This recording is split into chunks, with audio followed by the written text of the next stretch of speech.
So today we're going to be making from Food 52 a orange and rosemary creme brulee. So we have some duck eggs that I've been needing to use. So these were gifted to us by our neighbors. You're gonna need some rosemary, 1/4 cup of sugar, pinch of salt, but we just have our whole cup here. And Portugal does it a little different for heavy cream. We have boxed heavy cream, 2 cups worth. But we are missing orange zest. So we're going to go get some oranges from outside. Let's go get some oranges. You wanna come? You wanna come, Pepita? Nah, okay, we're inside.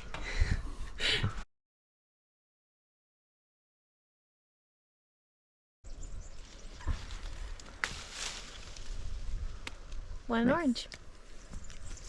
I forgot to mention that we're going to need some ramekins, 4 of them, about 3/4 quart size. Yeah. Okay, so we're gonna start with combining the cream, the sugar, the salt in this pan. We're gonna place it over medium heat and wait for it to bubble. This is actually my first time making this recipe, but I do love any sort of pudding flans in general. So, yeah, about a cup.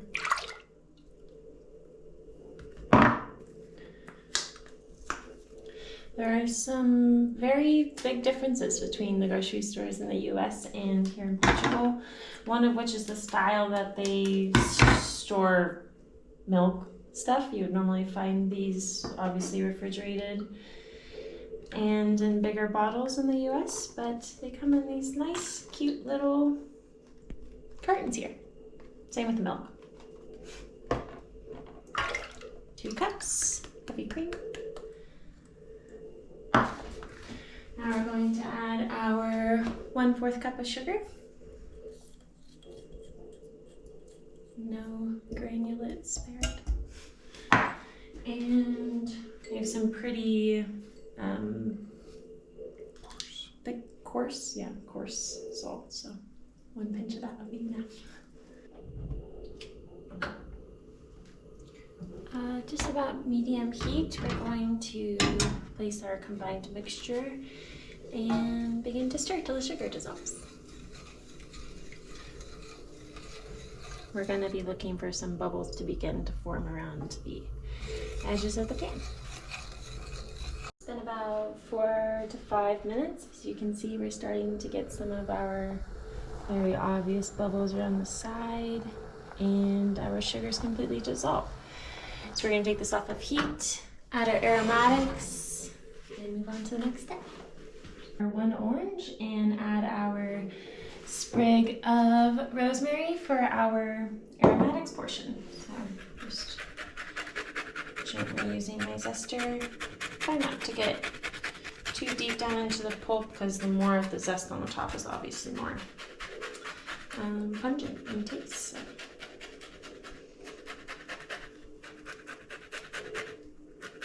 About like this is about how deep you want to go in terms of giving that zest. Now that we have our grated peel, we're going to add our sprig of rosemary. Just 1 should be enough. Pop it right in. And we're going to allow that to steep at room temperature for about 45 minutes. Okay, our mixture has been sitting for probably about an hour now. We're going to pour this over our fine mesh sieve and get out all the stringiness.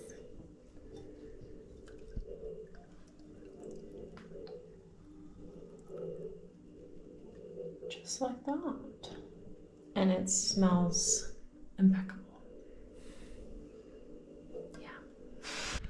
Now would be a good time to preheat your oven. We're looking for about 325. In the meantime, we're going to start cracking and separating our duck eggs. We're only going to be working with the yolk today, so these eggshells are quite tough. Very thick. like that. Easier method might be to strain it through your fingers as such. It is a little messy. Good thing is that they hold their shape quite well, so you can kind of don't be scared to play with it a bit. Very big yolks. In we go. So now we have pretty decent amount of egg whites. We're not going to use this for this recipe, but perfect for meringues, souffles, that sort of thing. In the meantime, we're going to take our 4 egg yolks and mix them until they get creamy.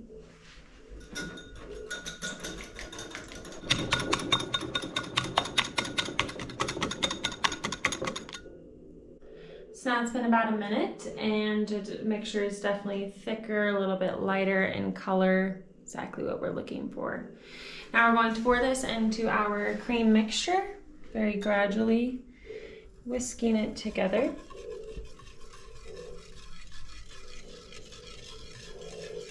Just like that.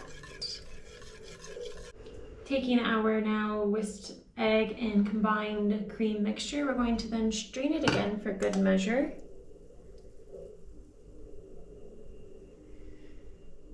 And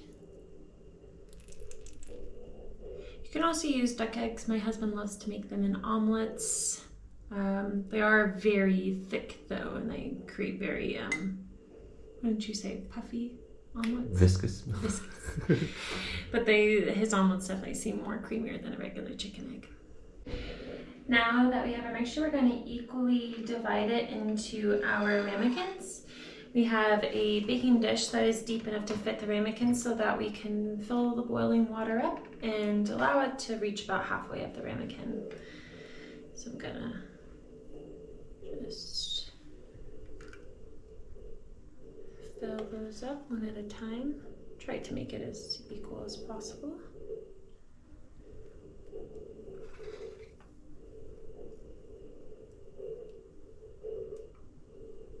They look very silky. Using our boiled water, we're then going to fill up the baking pan to, like I said, just about halfway up the ramekins. And we'll transfer this into our preheated oven.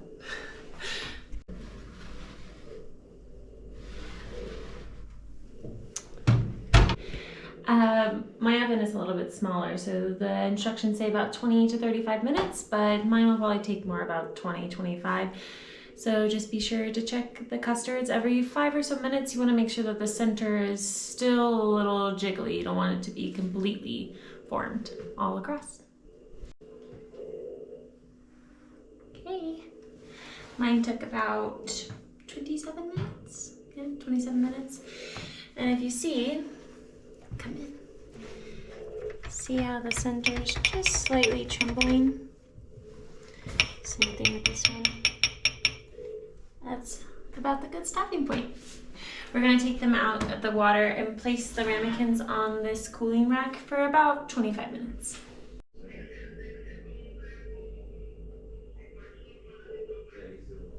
Our ramekins have sat out on the cooling rack for about 25 minutes. Now we're going to cover them with some saran wrap and place them into the fridge for about 4 hours, but you can go all the way up to 12, so whichever you need to. If you need to prepare these ahead of time, it's a very easy recipe to do so.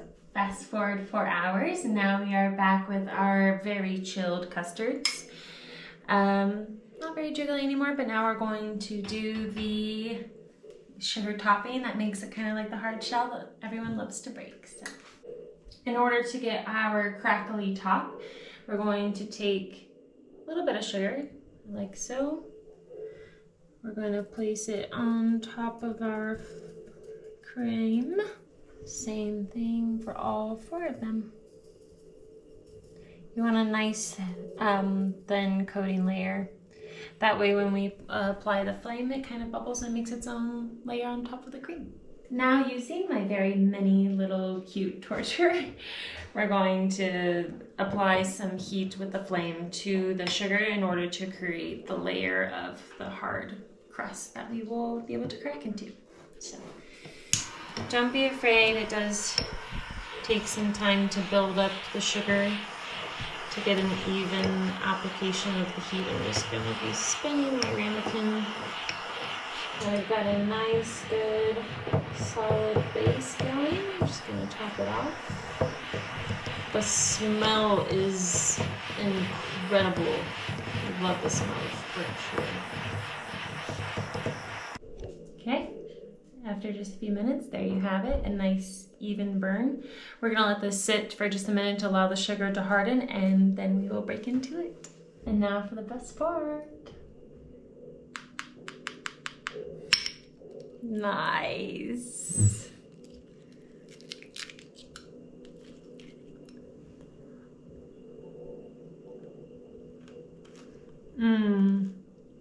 You can really taste the rosemary in there. Here, try.